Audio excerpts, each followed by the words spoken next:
working out is so that you get a result. And most people go to the gym to have a workout. But what about a financial workout?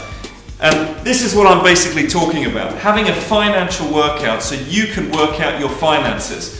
So over the next few minutes, I'm going to be introducing a 7 to 8 part series, I haven't decided yet, about your finances and how you can get to where you want to go. Whether that's financial independence or financial freedom, wherever that is, we're going to show you how to get here. So why don't we start immediately with step number 1. And step number 1 is finding out what's held you back all these years. Why aren't you where you should be right now? Because you know you should be further than you are right now.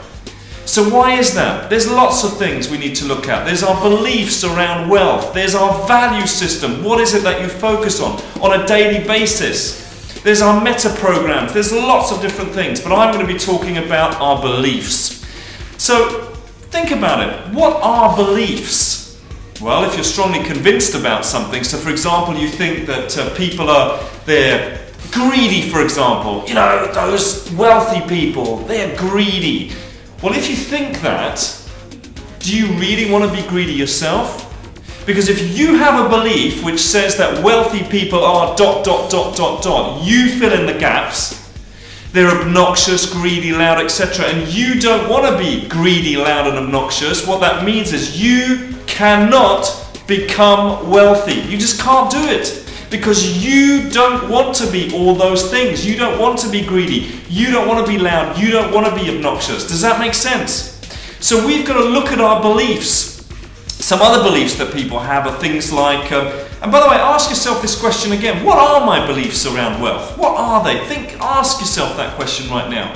So for example, you know, wealth is not for people like me. It's for those wealthy people, whatever that means. Or things like, well, it takes so long, you know, so instead of starting, you know, you keep saying that for years, or it's so hard, or I don't know how. So instead of asking somebody, you know, you've got to start. That's the main thing.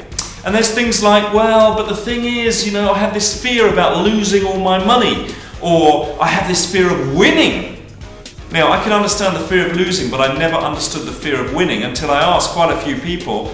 And what came out was, once they start winning, what does that mean? It means they might lose the affection and the love of their friends and their family, because as you go up in the world, they look at you and they start getting jealous, they start comparing, because how does that make them feel? So it means that we play small because we want to ensure that we still have the love of the people around us. Could be hundreds of different beliefs that you might have that is stopping you dead in your tracks, because you know you could be a lot further now. So who are you surrounding yourselves with? On a daily basis, what type of books are you reading? All of this is incredibly relevant. What are your thoughts on a daily basis?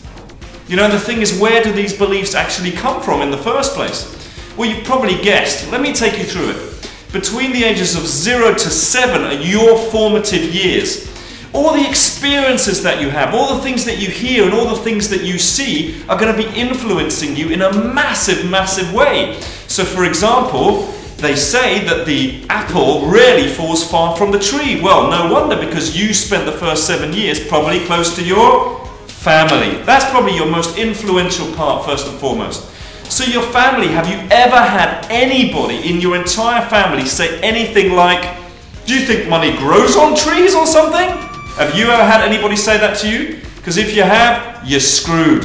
Not really. But we can do something about that. Basically, you've been influenced by that. You didn't know it was difficult, and suddenly somebody came across, you know, they started saying things like that. Or, what do you think, I'm a bank? Or what do you think, am I made of money or something? So all of these type of things have a massive influence on you.